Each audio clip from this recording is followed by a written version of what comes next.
Hello guys, welcome back to Audible Odyssey. So let's step into a world of immersive storytelling where gripping tales of mystery, horror and adventure come to life. Each narration is crafted to pull you into the heart of the story, creating an unforgettable audio experience. From spine-tingling horrors to timeless classics, Audible Odyssey Adventures is your gateway to thrilling journeys beyond imagination. Subscribe now, and let the stories take you to places you've never dreamed of. Audible Odyssey presents Mr. Arthur Fernlee Markam, who took what was known as the Red House above the mountains of Cook, was a London merchant and, being essentially a Cockney, thought it necessary when he went for the summer holidays to Scotland to provide an entire rig-out as a Highland chieftain, as manifested in chromolithographs and on the music hall stage.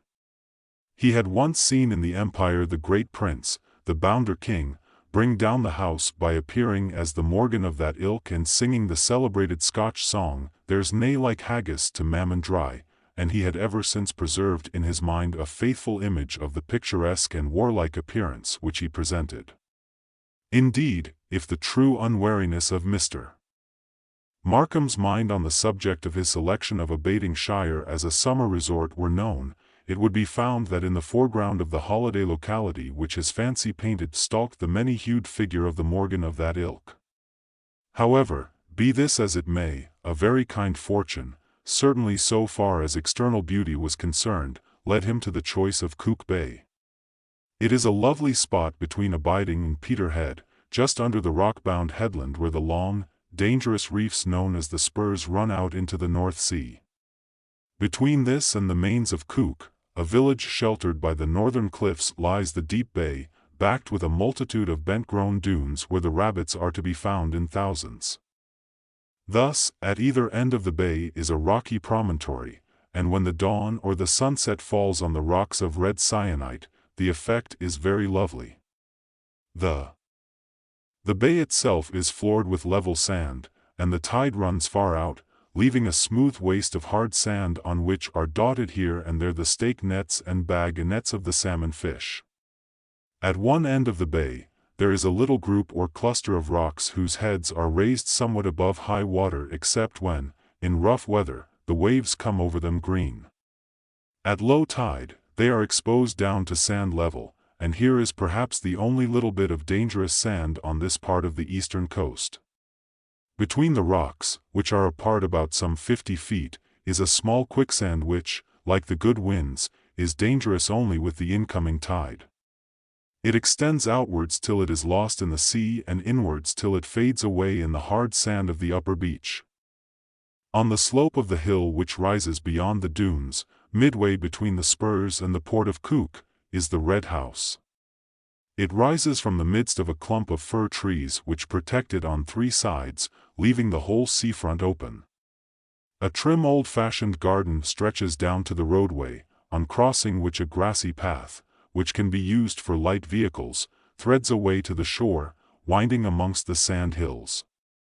When the Markam family arrived at the Red House after their 36 hours of pitching on the abiding steamer Ban Ree from Blackwell, with the subsequent train to Yeld and a drive of a dozen miles, they all agreed that they had never seen a more delightful spot.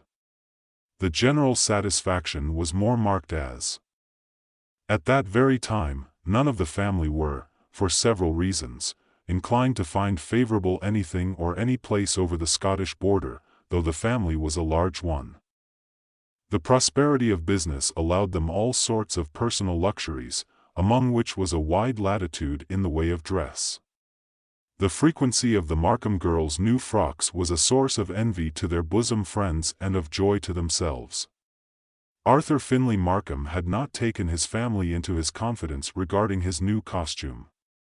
He was not quite certain that he should be free from ridicule or at least from sarcasm, and, as he was sensitive about the subject, he thought it better to be in a suitable environment before he allowed the full splendor to burst upon them. He had taken some pains to ensure the completeness of the Highland costume. For that purpose, he had paid many visits to the Scotch all-wool tartan clothing mart which had been recently established in Cop Hall Court by the Messrs. Moore and Roderick. He had anxious consultations with the head of the firm Mall, as he called himself, resenting any such additions as Mr. or Esquire. The known stock of buckles, buttons, straps, brooches, and ornaments of all kinds were examined in critical detail and, at last, an eagle's feather of sufficiently magnificent proportions was discovered and the equipment was complete. It was only when he saw the finished costume with the vivid hues of the tartan seemingly modified into comparative sobriety by the multitude of silver fittings, the 4 brooches, the full dirk and sporran, that he was fully and absolutely satisfied with his choice. At first, he had thought of the royal Stuart dress tartan but abandoned it on Moll's pointing out that if he should happen to be in the neighborhood of Balmorals might lead to complications.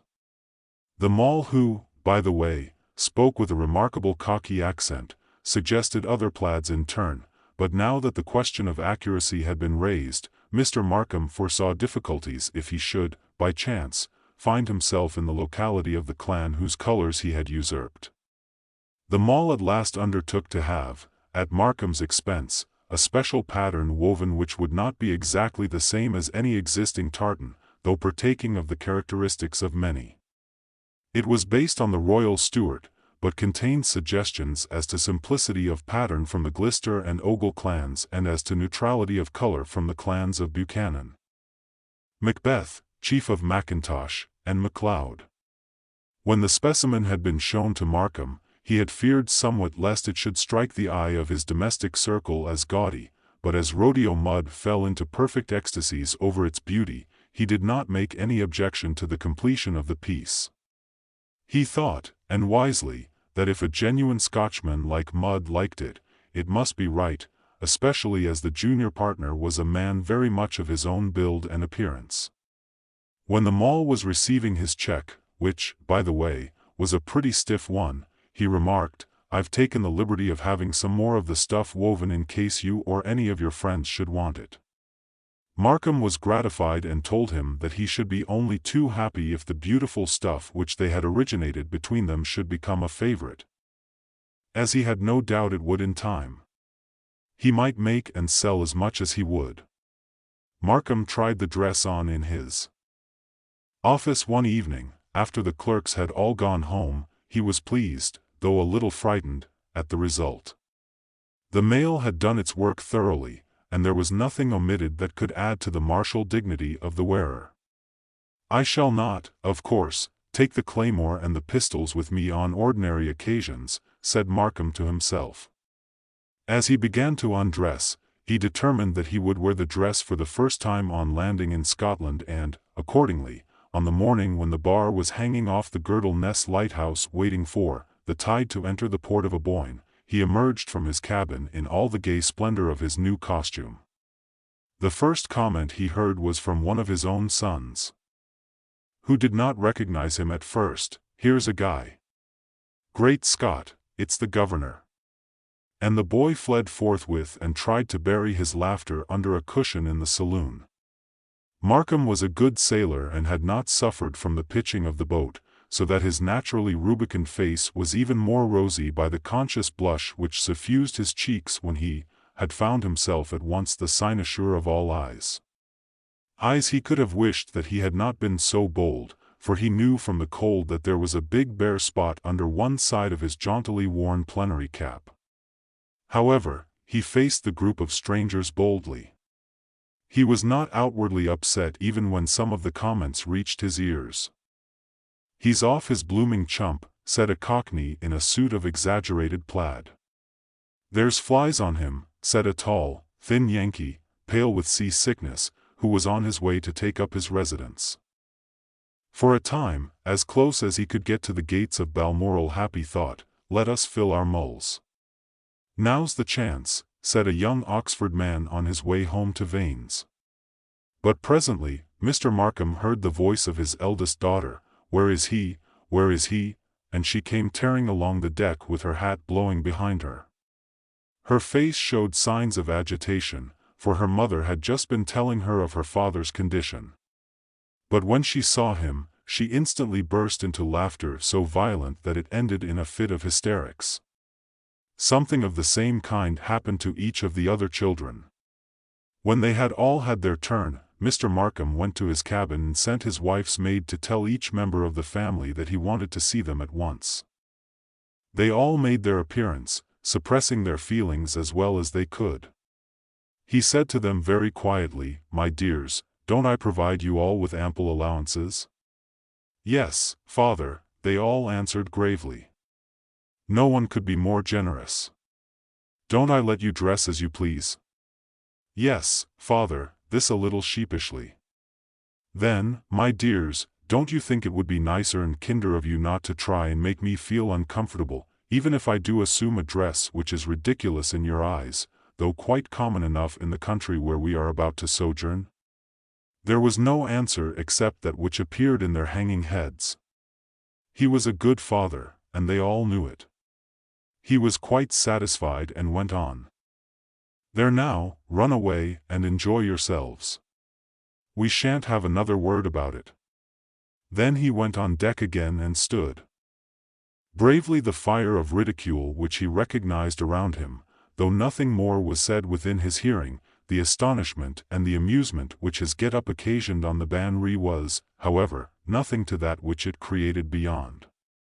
The boys and loafers and women with babies who waited at the landing shed followed en masse as the Markam party took their way to the railway station. Even the porters with their old-fashioned knots and their new-fashioned barrows, who awaited the traveler at the foot of the gangplank, followed, in wondering delight. Fortunately, the Peterhead train was just about to start so that the martyrdom was not unnecessarily prolonged. In the carriage, the glorious Highland costume was unseen. And as there were but few persons at the station at Helen, all went well there. When, however, the carriage drew near the mains of Cook and the fisherfolk had run to their doors to see who it was that was passing, the excitement exceeded all bounds. The children, with one impulse, waved their bonnets and ran shouting behind the carriage.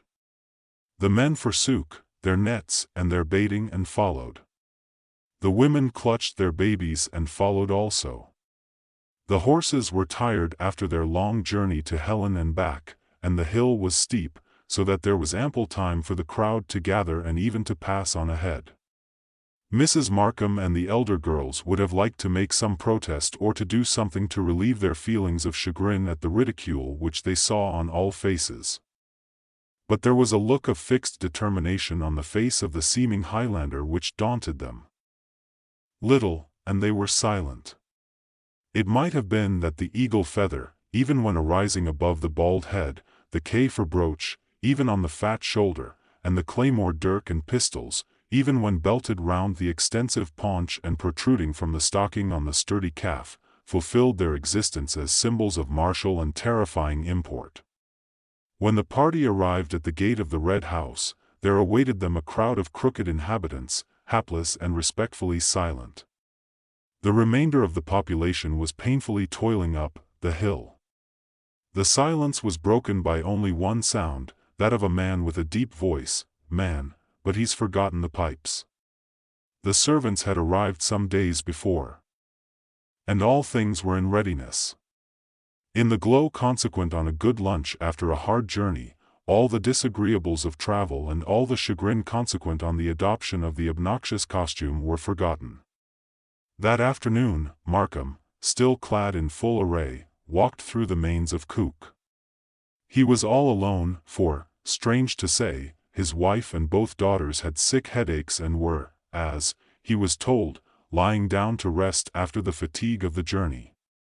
His eldest son, who claimed to be a young man, had gone out by himself to explore the surroundings of the place, and one of the boys could not be found. The other boy, on being told that his father had sent for him to come for a walk, had managed, by accident of course, to fall into the water and had to be dried and rigged out afresh, his clothes not having been as yet unpacked. This was, of course, impossible without delay. Mr. Markam was not quite satisfied with his walk. He could not meet any of his neighbors. It was not that there were not enough people about, for every house and cottage seemed to be full, but the people, when in the open, were either in their doorways some distance behind him or on the roadway a long distance in front. As he passed, he could see the tops of heads and the whites of eyes in the windows or around the corners of doors. The only interview which he had was anything but a pleasant one.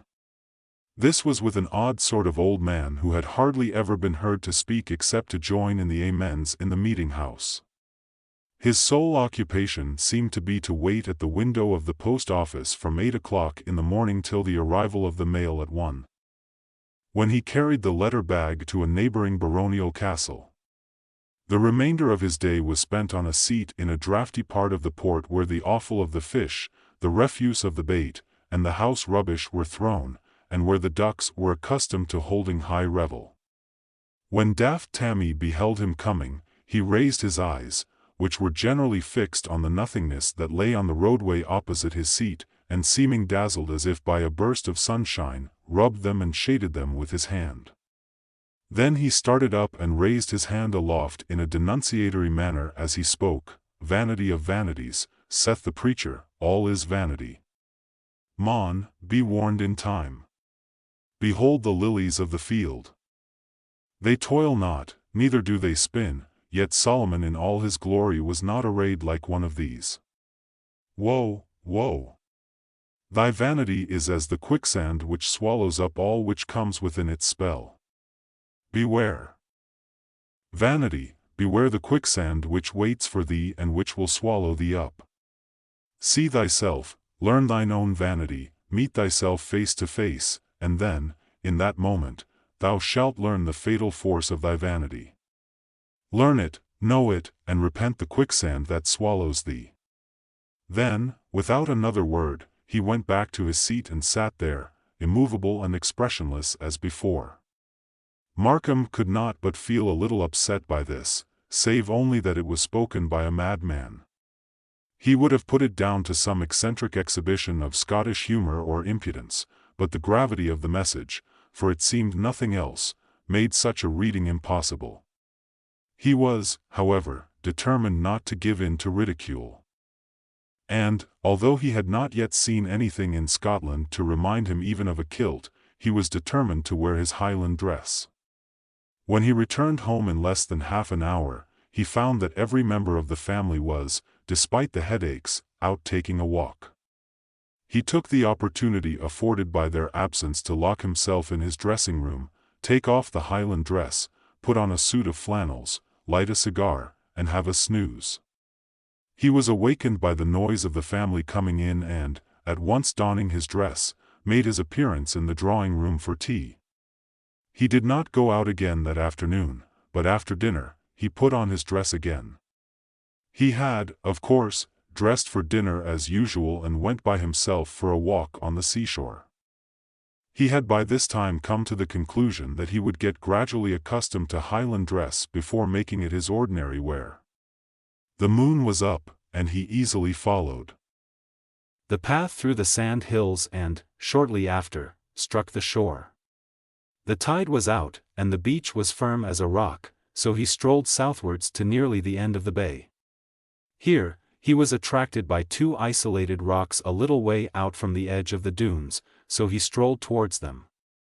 When he reached the nearest one, he climbed it and, sitting there elevated some 15 or 20 foot over the waste of sand, enjoyed the lovely, peaceful prospect of the moon rising behind the headland of Infold. Its light was just touching the top of the furthermost rock of the spurs some 3/4 of a mile out. The rest of the rocks were in dark shadow. As the moon rose over the headland, the rocks of the spurs and then the beach by degrees became flooded with light. For a good while, Mr. Markam sat and looked at the rising moon and the growing area of light which followed its rise. Then, he turned and faced eastwards and sat with his chin in his hand, looking seawards and revelling in the peace, beauty, and freedom of the scene. The roar of London, the darkness, and the strife and weariness of London, life seemed to have passed quite away, and he lived at the moment a freer and higher life. He looked at the glistening water as it stole its way over the flat waste of sand, coming closer and closer. Insensibly, the tide had, music, turned. Presently, he heard a distant shouting along the beach very far off, the fishermen calling to each other. He said to himself, and looked around. As he did so, he got a horrible shock, for though just then a cloud sailed across the moon, he saw, in spite of the sudden darkness around him, his own image. For an instant, on the top of the opposite rock, he could see the bald back of the head and the gleaming cap with the immense eagle's feather. As he staggered back, his foot slipped, and he began to slide down towards the sand between the two rocks. He took no concern about falling, for the sand was really only a few feet below him, and his mind was occupied with the figure or simulacrum of himself which had already disappeared as the easy way of reaching terra firma. He prepared to jump the remainder of the distance.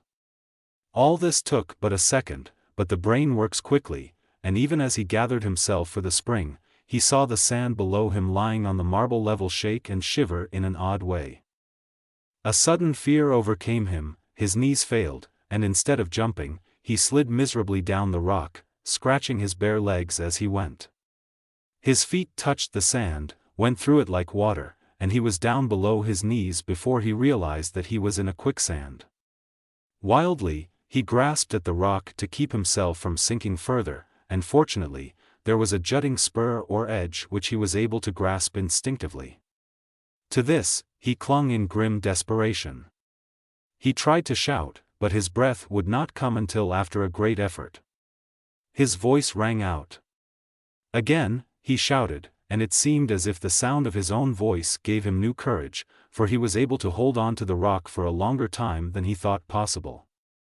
Though he held on only in blind desperation, he was, however, beginning to find his grasp weakening when, joy of joys, his shout was answered by a rough voice from just above him, "God be thanked that I'm nae too late," and a fisherman with great thigh boots came hurriedly climbing over the rock.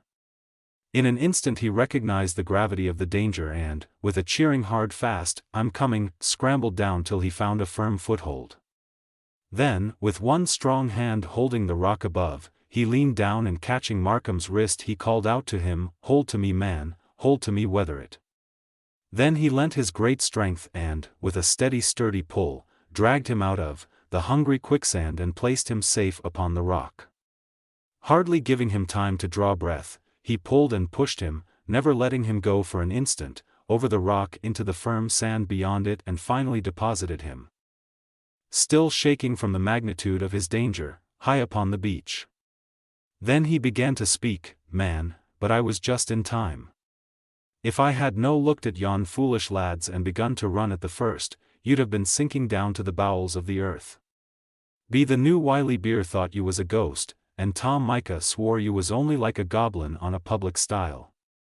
Nah," said I, "yin's but the daft Englishman, the loony that had escaped free the waxworks. I was thinking that being strange and silly, if not a half-feel, you'd no ken the ways of the quicksand. I shouted till wore you and then ran to drag you off if need be, but God thank it be ye fool or only half-daft with your vanity that I was no that late." And he reverently lifted his cap as he spoke. Mr. Markam was deeply touched and thankful for his escape from a horrible death, but the sting of the charge of vanity thus made once more against him came through his humility. He was about to reply angrily when suddenly a great awe fell upon him as he remembered the warning words of the half-crazy letter-carrier, "Meet thyself face to face and repent, or the quicksand shall swallow thee here too." He remembered the image of himself that he had seen and the sudden danger from the deadly quicksand that had followed.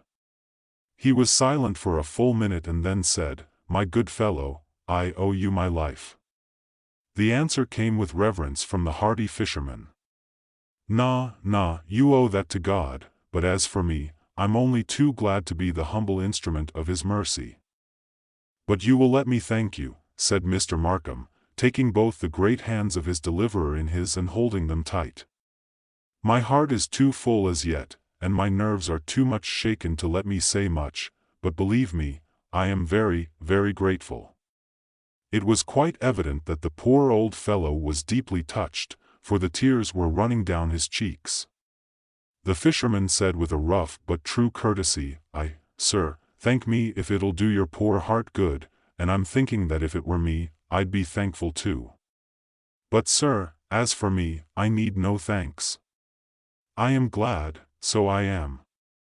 That Arthur Fernlee Markam was really thankful and grateful was shown practically later on. Within a week's time, there sailed into Port Cook the finest fishing smack that had ever been seen in the harbor of Peterhead. She was fully found with sails and gear of all kinds and with nets of the best. Her master and men went away by the coach. After having left with the salmon, Fisher's wife the papers which made her over to him as Mr. Markam and the salmon. Fisher walked together along the shore.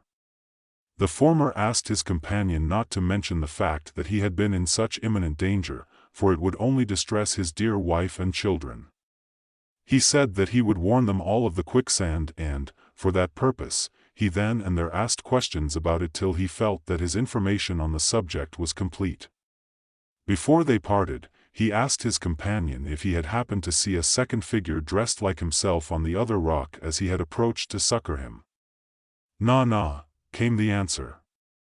"There is nae fuel in these parts. Nor has there been since the time of Jamie Freeman that was fuel to the Lou of Waddy Wye. Sicker heathenish dress as you have on till he has been seen in these parts within the memory of man, and I'm thinking that sicker dress never was for sitting on the cold rock as you done beyond. But do you not fear the rheumatism or the lumber with flopping doon onto the cold stains where you bear flesh? I was thinking that it was daft you were when I see you the morn in Dub the port, but it's fool or idiot you mourn be for the lake of th. Mr. Markam did not care to argue the point, and as they were now close to his own home, he asked the salmon fisher to have a glass of whiskey, which he did. And they parted for the night. He took good care to warn all his family of the quicksand, telling them that he had himself been in some danger from it. All that night he never slept, he heard. The hours struck one after the other, but no matter how hard he tried, he could not get to sleep over and over again. He went through the horrible episode of the quicksand from the time that Tammy had broken his habitual silence to preach to him about the sin of vanity and to warn him about the question that kept arising in his mind, am I then so vain as to be in the ranks of the foolish? And the answer ever came in the words of the crazy prophet, vanity of vanities, all is vanity. Meet thyself face to face and repent ere the quicksand shall swallow thee. Somehow, a feeling of doom began to shape itself in his mind that he would yet perish in that same quicksand, for there he had already met himself face to face. In the grey of the morning, he dozed off, but it was evident that he continued the subject in his dreams, for he was fully awakened by his wife, who said, "Do sleep quietly. That blessed Highland suit has got on your brain. Don't talk in your sleep if you can help it." He was somehow conscious of a glad feeling, as if some terrible weight had been lifted from him, but he did not know any cause of it. He asked his wife what he had said in his sleep, and she answered, "You said it often enough, goodness knows, for one to remember it, not face to face. I saw the eagle plume over the bald head. There is hope yet. Not face to face. Go to sleep, do." And then he did go to sleep, for he seemed to realize that the prophecy of the crazy man had not yet been fulfilled. He had not met himself face to face as yet. At all events, he was awakened early by a maid who came to tell him that there was a fisherman at the door who wanted to see him. He dressed himself as quickly as he could, for he was not yet an expert on Highland dress, and hurried down, not wishing to keep the salmon fisher waiting. He was surprised and not altogether pleased to find that his visitor was none other than S.A. Tammy, who at once opened fire on him. "I morn gang away to the post, but I thought that I would waste an hour on you and Carson just to see if you were still that foe with vanity as on the nicht gane by, and I see that you've now learned the lesson well. The time is coming sure however, I have all the time of the marinas to my own sell, so I look just to see how you gang your own gait to the quick sun and then to the dale. I may till Mar walk the new," and he went straightway, leaving Mr. Markam considerably vexed, for the maids within earshot were vainly trying to conceal their giggles. He had fairly made up his mind to wear, on that day, ordinary clothes, but the visit of A.F. Tammy reversed his decision. He would show them all that he was not a coward, and he would go on as he had begun, come what might. When he came to breakfast in full martial panoply, the children, one and all, held down their heads, and the backs of their necks became very red indeed. As, however, none of them laughed except Titus, the youngest boy, who was seized with a fit of hysterical choking and was promptly banished from the room. He could not reprove them but began to break his egg with a sternly determined air. It was unfortunate that, as his wife was handing him a cup of tea, one of the buttons of his sleeve caught in the lace of her morning wrapper, with the result that the hot tea was spilt over his bare knees. Not unnaturally, he made use of a swear word, and his wife, somewhat nettled, said out, "Well, Arthur, if you make such an idiot of yourself with that ridiculous costume, what else can you expect? If you are not accustomed to it, you never will be." In answer, he began an indignant speech with "Madam," but he got no further, for now that the subject was broached, Mrs. Markam intended to have her say out. It was not a pleasant say, and truth to tell, it was not said in a pleasant manner. A wife's manner seldom is pleasant when she undertakes to tell what she considers truths to her husband. The result was that Arthur Fernlee Markam undertook then and there that during his stay in Scotland, he would wear no other costume than the one she abused. Womanlike, his wife had the last word, given in this case with tears. "Very well, Arthur, of course, you will do as you choose. Make me as ridiculous as you can and spoil the poor girl's chances in life. Young men don't seem to care, as a general rule, for an idiot father-in-law. But I must warn you that your vanity will someday get a rude shock, if indeed you are not before then in an asylum or dead." It was manifest after a few days that Mr. Markam would have to take the major part of his outdoor exercise by himself. The girls now and again took a walk with him, chiefly in the early morning or late at night or on a wet day when there would be no one about. They professed to be willing to go out always, but somehow something always seemed to occur to prevent it. The boys could never be found at all on such occasions, and as for Mrs. Markam, she sternly refused to go out with him on any consideration so long as he continued to make a fool of himself. On the Sunday, he dressed himself in his habitual broad clothes, for he rightly felt that church was not a place for angry feelings. But on Monday morning, he resumed his Highland garb. By this time, he would have given a good deal if he had never thought of the dress, but his British obstinacy was strong, and he would not give in. Daft Tammy called at his house every morning, and not being able to see him nor to have any message taken to him, used to call back in the afternoon when the letter bag had been delivered and watched for his going out. On such occasions, he never failed to warn him against his vanity in the same words which he had used at the first. Before many days were over, Mr. Markam had come to look upon him as little short of a scourge. By the time the week was out, the enforced partial solitude, the constant chagrin, and the never-ending brooding which was thus engendered began to make Mr. Markam quite ill. He was too proud to take any of his family into his confidence since they had, in his view, treated him very badly. Then he did not sleep well at night, and when he did sleep, he had constantly bad dreams. Merely to assure himself that his pluck was not failing him, he made it a practice to visit the quicksand at least once every day. He hardly ever failed to go there the last thing at night. It was perhaps this habit that wrought the quicksand with its terrible experience. So perpetually in his dreams, more and more vivid these became, till on waking at times he could hardly realize that he had not been actually in the flesh to visit the fatal spot. He sometimes thought that he might have been walking in his sleep. One night, his dream was so vivid that when he awoke, he could not believe that it had only been a dream. He shut his eyes again and again, but each time the vision, if it was a vision, or reality, if it was a reality, would rise before him. The moon was shining full and yellow over the quicksand. As he approached it, he could see the expanse of light shaken, disturbed and full of black shadows as the liquid sand quivered and trembled and wrinkled and eddied as was its wont between its pauses of marble calm. As he drew close to it, another figure came towards it from the opposite side with equal footsteps. He saw that it was his own figure, his very self, and, in silent terror compelled by what force he knew not, he advanced, charmed as the bird is by the snake, mesmerized or hypnotized to meet this other self.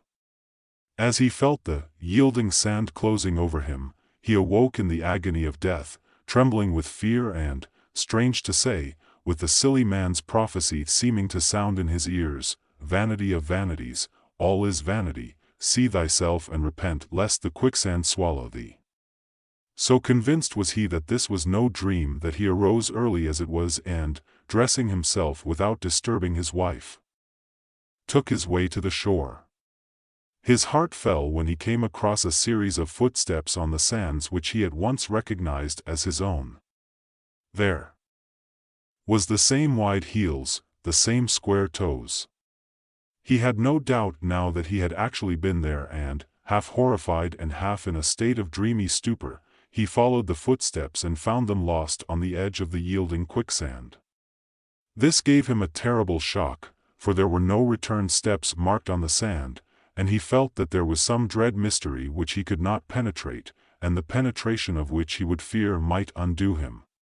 In this state of affairs, he took two wrong courses.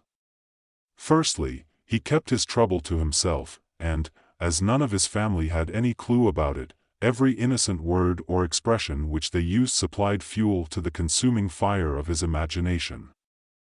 Secondly, he began to read books professing to bear upon the mysteries of dreaming and of mental phenomena generally, with the result that every wild imagination of every crank or half-crazy philosopher became a living germ of unrest in the fertilizing soil of his disordered brain. Thus, negatively and positively, all things began to work to a common end. Not the least of his disturbing causes was Daft Tammy, who had now become, at certain times of the day, a fixture at his gate. After a while, being interested in the previous state of this individual, he made inquiries regarding his past with the following result: Daft Tammy was popularly believed to be the son of a laird in one of the counties around. He had been partially educated for the ministry, but for some cause which no one ever knew, he threw up his prospects suddenly and, going to Peterhead in its days of wailing prosperity, had there realized this theory as exactly suiting his own case, the glimpse which he had of his own back the night of his escape from the quicksand, his own footmarks disappearing into the quicksand with no return steps visible, the prophecy of sad Tammy about his meeting himself and perishing in the quicksand all lent aid to the conviction that he was in his own person an instance of the doppelganger. Being then conscious of a double life, he took steps to prove its existence to his own satisfaction. To this end, on one night before going to bed, he wrote his name in chalk on the soles of his shoes. That night he dreamed of the quicksand and of his visiting it, dreamed so vividly that on waking in the gray of the dawn, he could not believe that he had not been there. Arising without disturbing his wife, he sought his shoes. The chalk signatures were undisturbed. He dressed himself and stole out softly. This time, the tide was in, so he crossed the dunes and struck the shore on the further side of the quicksand. There, oh horror of horrors, he saw his own footprints dying into the abyss. He went home a desperately sad man. It seemed incredible that he, an elderly commercial man who had passed a long and uneventful life in the pursuit of business in the midst of roaring, practical London, should thus find himself enmeshed in mystery and horror, and that he should discover that he had two existences. He could not speak of his trouble even to his own wife, for well he knew that she would at once require the fullest particulars of that other life, the one which she did not know, and that she would at the start not only imagine but charged him with all manner of infidelities on the head of it, and so his brooding grew deeper and deeper still. One evening, the tide then going out and the moon being full, he was sitting waiting for dinner when the maid announced that Saturday Tammy was making a disturbance outside because he would not be let in to see him. He was very indignant but did not like the maid to think that he had any fear on the subject, and so he told her to take him in. Tammy entered, walking more briskly than ever, with his head up and a look of vigorous decision in the eyes that were so generally cast down. As soon as he entered, he said, "I've come to see you once again, and there you sit still. Just like a coat on a perched salmon. I am for you, mind you that I am for you," and without a word, he turned and walked out of the house, leaving the master in speechless indignation. After dinner, he was determined to pay another visit to the quicksand. He would not allow even to himself that he was afraid to go, and so, at about 9 o'clock, in full array, he marched to the beach and, passing over the sands, sat on the skirt of the close rock. The full moon was behind him, and its light lit up the bay so that its fringe of foam, the dark outline of the headland, and the stakes of the salmon nets were all emphasized in the brilliant yellow glow. The lights in the windows of Port Cook and in those of the distant castle of the Lead trembled like stars through the sky. For a long time, he sat and drank in the beauty of the scene, and his soul seemed to feel a peace that it had not known for many days. All the pettiness, annoyance, and silly fears of the past weeks seemed to be blotted out, and a new holy calm took the vacant place. In this sweet and solemn mood, he reviewed his late actions calmly and felt ashamed of himself for his vanity and the obstinacy that had followed it. Then and there, he made up his mind that the present would be the last time he would wear the costume that had estranged him from those he loved and caused him so many hours and days of chagrin, vexation, and pain. But almost as soon as he arrived at this conclusion, another voice seemed to speak within him, mockingly asking if he would ever get the chance to wear the suit again. It said it was too late, he had chosen his course and must now abide by the issue. "It is not too late," came the quick answer of his better self. Full of the thought, he rose to go home and divest himself of the now hateful costume right away. He paused for one look at the beautiful scene. The light lay pale and mellow, softening every outline of rock, tree, and housetop, deepening the shadows into velvety, black, and lighting, as with a pale flame, the incoming tide that now crept, faring like silver, across the flat waste of sand. Then he left the rock and stepped out for the shore, but as he did so, a frightful spasm of horror shook him, and for an instant, the blood rushing to his head shut out all the light of the full moon. Once more, he saw that fatal image of himself moving beyond the quicksand from the opposite rock to the shore. The shock was all the greater for the contrast with the spell of peace he had just enjoyed, and almost paralyzed in every sense, he stood and watched the fatal vision and the wrinkly crawling quicksand that seemed to eerie and yearn for something that lay between. There could be no mistake this time, for though the moon behind threw the face into the shadow, he could see the same shaven cheeks as his own and the small stubby mustache of a few weeks' growth. The light shone on the brilliant tartan and on the eagle's plume. Even the bald space at one side of the Glengarry cap glistened, as did the brooch on the shoulder and the tops of the silver buttons. As he looked, he felt his feet slightly sinking, for he was still near the edge of the belt of quicksand, and he stepped back. As he did so, the other figure stepped forward so that the space between them was preserved. So the two stood facing each other as though in some weird fascination, and in the rushing of the blood through his brain, Markam seemed to hear the words of the prophecy, "See thyself face to face and repent, or the quicksand swallow thee." He did stand face to face with himself. He had repented, and now he was sinking in the quicksand. The warning and prophecy were coming true.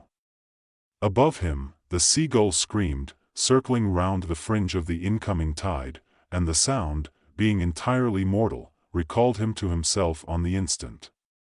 He stepped back a few quick steps, for as yet only his feet were merged in the soft sand. As he did so, the other figure stepped forward and, coming within the deadly grip of the quicksand, began to sink. It seemed to Markam that he was looking at himself going down to his doom, and on the instant the anguish of his soul found pleasure. He saw it sucked below the sand, which closed above it into marble smoothness. Then he went home and announced cheerily to his family assembled for evening prayers, "Well, my dears, you will be glad to hear that I have abandoned my idea of wearing Highland dress. I see now what a vain old fool I was and how ridiculous I made myself. You shall never see it again." Her father asked one of the girls, wishing to say something so that such a self-sacrificing announcement as her father's should not be passed in absolute silence. His answer was so sweetly given that the girl rose from her seat and came and kissed him. "It was in the quicksand, my dear, and I hope that my worst self is buried there along with it forever." The remainder of the summer was passed at Cook with delight by all the family, and on his return to town, Mr. Markam had almost forgotten the whole of the incident of the quicksand and all touching on it when one day he got a letter from the Mall Moor, which caused him much thought, though he said nothing of it to his family and left it, for certain reasons, unanswered. It ran as follows: "The Mall Moor and Rodeo made the Scotch all-wool tartan clothing Mart Cole CEC, the 30th of September 1892. Dear Sir, I trust you will pardon the liberty which I take in writing to you, but I am desirous of making an inquiry, and I am informed that you have been sojourning during the summer in Aberdeenshire, Scotland, N.B. My partner, Mr. Rodeo, made, as he appears for business reasons on our bill heads and in our advertisements, his real name being Emmanuel Moses Marks of London, went early last month to Scotland N.B. for a tour, but as I have only once heard from him shortly after his departure, I am anxious lest any misfortune may have befallen him.